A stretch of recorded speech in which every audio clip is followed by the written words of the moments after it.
বন্ধুরা, এটাই হচ্ছে বেলতলা ক্লাব। যা যে বৃষ্টি হয়েছে, মাথা খারাপ। কিরে, কি হয়েছে রে তোর? চলুন দেখি কিরকম ডিজাইন করেছে।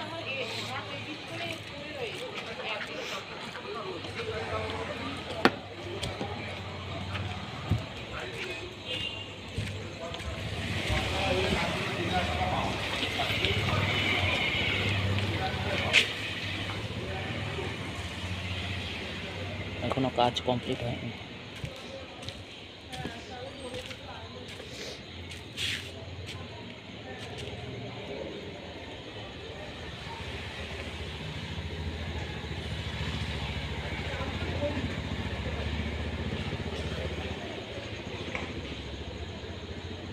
এই সুন্দর ঝাড়বাতি কি সুন্দর সাজিয়েছে।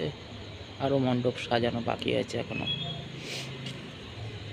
এই ছিল আজকের প্রতিবেদন।